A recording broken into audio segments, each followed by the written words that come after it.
할렐루야. 오늘 함께 묵상할 말씀은 데살로니가전서 5장 16절부터 18절까지 말씀입니다. 우리 다 같이 말씀을 함께 보시겠습니다. 항상 기뻐하라, 쉬지 말고 기도하라, 범사에 감사하라. 이것이 그리스도 예수 안에서 너희를 향하신 하나님의 뜻이니라. 아멘. 오늘 함께 은혜를 나눌 말씀의 제목은 쉬지 말고 기도하라입니다. 말씀을 통해 은혜가 있기를 주님의 이름으로 축복합니다. 오늘 본문 말씀은 우리가 너무나 잘 알고 있는 말씀이면서 너무나 부담을 주는 그런 말씀이기도 할 것입니다. 대부분의 사람들은요, 쉬지 말고 기도하라 라고 하는 것이 힘들다, 불가능하다 라고 생각을 할 거예요.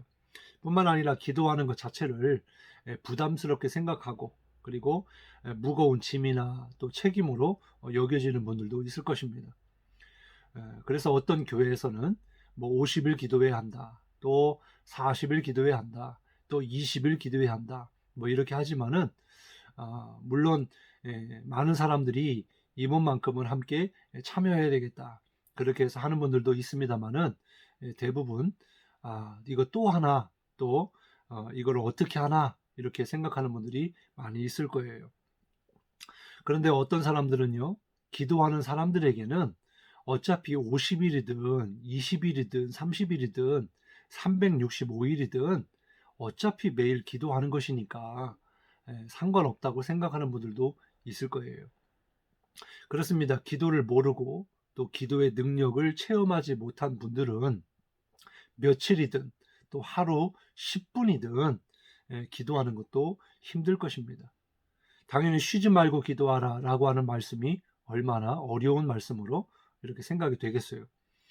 그러나 분명한 것은요, 오늘 본문에서 쉬지 말고 기도하라 라고 하는 이 말씀이 사람의 말이 아니고 주님의 말씀이고 하나님의 뜻이다 라는 거예요. 이것이 바로 복음입니다. 왜냐하면 그리스도 안에서 또 우리를 위하여 우리를 향하신 하나님의 뜻이기 때문입니다. 근데 이 말씀을요, 그냥 더 열심히 기도해라 라고 하는 정도의 그렇게 생각하면 안 됩니다. 그런 말씀이 아니고 하나님의 뜻이라고 하는, 이 쉬지 말고 기도하는 것이 하나님의 사람들이 마땅히 해야 할 하나님의 뜻이다 라고 하는 기도의 기준, 이것이 바뀌어져야 한다라는 거예요. 우리가 50일 기도를 학교를 이제 목표로 하고 있지만은 우리가 이 기간을 통해서 기도의 사람이 되는 것, 그리고 기도에 하나님의 응답하심을 체험하는 것, 그것입니다. 그런데 그보다도 더 우리의 생각 자체가 기도하면 된다, 또 기도가 답이다, 기도가 축복이다 라고 하는 것을 인식하는 거예요. 오늘 말씀을 통해서 이 쉬지 말고 기도하라 라고 하는 말씀의 의미를 우리가 한번 깨닫기를 원합니다. 첫 번째는 기도는 무엇입니까? 영적인 호흡이에요. 우리가 살아가는 데 있어서 호흡이라는 것은 무엇입니까? 바로 생명줄이죠. 그리고 삶의 모든 것의 근간이 되는 것입니다. 생명을 유지하게도 하고요, 또 생활하는 데 있어서 중요한 것이 이 호흡이죠. 특별히 운동을 하고 또 음악을 하는 사람들에게는 잘 알 것입니다. 그림을 그리는 사람도 마찬가지고, 또 이렇게 올림픽을 출전하는 그런 사격을 한다든지 여러 종목의 운동들마다 이 호흡이 너무나도 중요한 것을 잘 알 것입니다.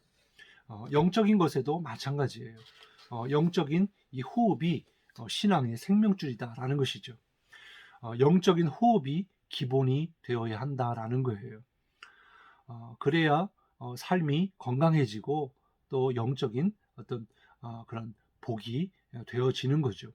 많은 분들이 기도할 때 주여 주여 이렇게 기도를 합니다. 왜 그렇게 기도할까요? 말을 해야지, 이렇게 말하는 사람도 있을 것이지만 중요한 것은 이 기도가 소리라는 사실이에요. 우리는 잘 모를지라도 주여 주여 하는 것만 해도 거기에는 영적인 호흡이 들어있는 것입니다. 운동을 세게 하면 어떤 효과가 나옵니까? 현상이 나와요. 숨이 가빠지죠. 그리고 산소를 더 크게 마시는 법입니다. 그래야 안정이 되고 또 건강해지는 거죠. 내 몸에 쌓여있던 불필요한 이산화탄소 그리고 노폐물들이 밖으로 나가게 되고 또 산소가 다시 내 몸에 유입이 되는 거죠. 이것이 활성화가 되면서 건강하게 되는 것입니다. 그런 것처럼 우리가 기도할 때 영적인 호흡을 통해서 우리 안에 있는 악한 영이 떠나가고 또 근심이 떠나가고 또 모든 삶의 문제의 근심거리가 떠나가게 되는 거예요. 그리고 무엇으로 채워질까요? 하나님의 생명력으로 채워지고 하나님의 은혜가 채워지는 것입니다. 하나님의 복이 충만하게 되고 또 소망이 충만하게 되고 감사가 충만하게 되는 줄 믿으시기 바랍니다. 그렇기 때문에 기도는 영적인 호흡이고 또 신앙의 근간이 된다라는 거예요.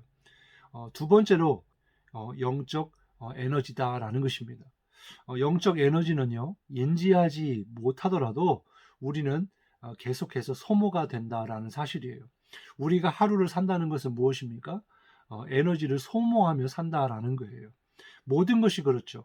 자동차가 그냥 움직여지는 것이 아닙니다. 연료가 타면서 소비가 되면서 움직이는 거예요.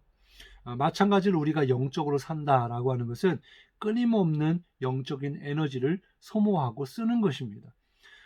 새벽 기도를 나가고 또 하루의 삶 속에 또 여러 가지 일들을 하면 우리가 지치게 되고 또 이렇게 다운이 되잖아요. 아무리 영적인 것이라 하더라도 영적으로 또 너무 또 과하게 되면은 또 쉼이 없으면은 그것 또한 에너지가 많이 소모가 되기 때문에 탈진 현상이 나오게 됩니다. 그러면 어떻게 될까요? 쉼도 얻어야 되고 충전도 이루어져야 하는 거죠. 주의 일을 하는 것도 그러하고 또 세상 일을 하는 것도 그렇습니다. 우리는 세상 속에 있지만 우린 늘 신앙 안에서 주님 안에서 사는 거죠. 그래서 중요한 것은 우리의 영적 에너지가 기도를 통하여 채워지지 않으면 충전이 되지 않으면 우리의 신앙의 삶이 무너질 수 있고 또 탈진에 빠질 수도 있고 힘이 없어서 무언가도 하지도 못하고 마귀의 그런 시험과 또 유혹을 이겨낼 수 없다라는 것입니다. 그렇기 때문에 우리는 날마다 예수님께서 새벽마다 기도하신 것처럼 우리가 기도를 통해서 하루를 살아가야 될 에너지를 공급받고 그 주신 에너지를 가지고 하루 동안 믿음의 삶을 살아갈 때 힘차게 능력 있는 승리하는 삶이 되어야 될 줄로 믿습니다. 그리고 이 영적 에너지는 하루뿐만 아니라 일주일, 한 달, 1년 주님 오시는 그날까지 주님이 부르시는 그날까지 우리가 영적인 에너지가 계속 소모될 것이기 때문에 우리 날마다 주님으로 인하여 영적으로 충전되는 그런 기도의 삶이 되어야 될 줄로 믿습니다. 그리고 세 번째는요. 기도는 응답될 때까지 포기하지 말고 해야 한다라는 거예요. 쉬지 말고 기도하라 라는 것에는 응답받을 때까지 포기하지 말라라고 하는 말씀의 뜻도 있습니다. 어느 자녀가 아빠에게 계속해서 자기가 원하는 바를 조르면 지금은 형편이 어려워서 못 해줄지라도 계속해서 요청하는 자녀의 그 마음을 모르지 않기 때문에 결국에는 들어주게 되는 거죠. 누가복음 18장 1절부터 8절에 보면 불의한 재판관의 비유가 나옵니다. 말씀에 나오는 재판관은 불의한 사람이에요. 의롭지 않습니다. 그런데 그러한 재판관일지라도 포기하지 않고 억울함을 호소했던 과부의 사정을 들어줬다라는 거죠. 여기서 재판관을 하나님으로 비유하고 있습니다. 하나님은 불의하신 분은 아니죠. 선하신 분이십니다. 그런데 이 세상에 이 불의한 재판관도 그러한데 선하신 하나님이 하나님의 자녀들의 기도를 안 들어주시겠느냐라는 거예요. 그렇기 때문에 하나님 앞에 우리가 정말 간절히 기도하면 쉬지 말고 포기하지 않고 기도하면 하나님께서는 반드시 그 기도를 들어주신다, 응답해 주신다라는 것입니다. 마태복음 7장 11절에도 너희가 악한 자라도 좋은 것으로 자식에게 줄 알거든 하물며 하늘에 계신 너희 아버지께서 구하는 자에게 좋은 것으로 주시지 않겠느냐, 성령을 주시지 않겠느냐 이렇게 말씀해 주고 있습니다. 그리고 누가복음 18장 7절 8절에 보면 하물며 하나님께서 그 밤낮 부르짖는 택하신 자들의 원한을 풀어주지 아니하시겠느냐, 그들에게 오래 참으시겠느냐, 내가 너희에게 이르노니 속히 그 원한을 풀어주리라. 그러나 인자가 올 때에 세상에서 믿음을 보겠느냐 하시니라. 그렇기 때문에 쉬지 말고 기도하라 말씀하신 거예요. 이것은 그냥 무거운 짐을 지우기 위해서 하나님이 우리에게 명령하신 것이 아닙니다. 이것이 우리가 살 길이고 또 생명이고 복이 있기 때문에 쉬지 말고 기도하라라는 거예요. 그 방법에 대해서는 다음에 나눌 기회가 있겠습니다만은, 우리가 호흡하듯이 알든 모르든 늘 하나님과 교제하고 하나님 앞에 우리의 믿음의 소원을 고백하고, 그리고 하나님 앞에 간청하고 간구하고, 또 다른 사람을 위해 중보기도 하고, 정말 하나님과 끊임없는 그런 친밀한 교제를 통해서 우리의 영이 살고, 또 세상에 살아갈 때에 우리의 신앙을 지키고, 또 주님의 능력으로 마귀의 그런 계획과 또 그런 유혹과 시험을 능히 이길 수 있을 줄 믿습니다. 그리고 하나님께서 우리의 기도를 들어주실 줄로 믿습니다. 기도하겠습니다. 하나님 감사합니다. 우리가 매일매일의 삶에 정말 먹을 것을 먹고 또 마시고 또 쉼을 얻고 또 잠을 자면서 충전이 되어야 그 에너지를 가지고 하루하루를 사는 것처럼, 우리의 영적인 삶에도 정말 호흡이 끊이지 않고 또 충전이 되어야, 또한 하나님께서 우리의 끊임없는 그런 하나님과의 교제 가운데 하나님께서 복을 주심을 깨닫게 하시니 감사를 드립니다. 핸드폰의 배터리가 방전이 되면 아무것도 할 수 없는 것처럼 우리의 신앙의 삶에도 기도가 없이 하나님의 일을 한다든지 또 세상 일을 할 때에는 반드시 넘어질 수밖에 없고 탈진할 수밖에 없기 때문에, 오늘 주시는 말씀이 무거운 짐이 아니라 우리를 향하신 하나님의 뜻이고 복음인 줄 믿사오니, 정말 주님의 말씀대로 늘 주님과 교제하며 주님께 나아가며 기도하며, 그래서 주님이 주신 능력과 또 하나님의 은혜를 가지고 승리하게 하여 주옵소서. 함께 하시며 감사하며 예수님의 이름으로 간절히 기도드리옵나이다. 아멘.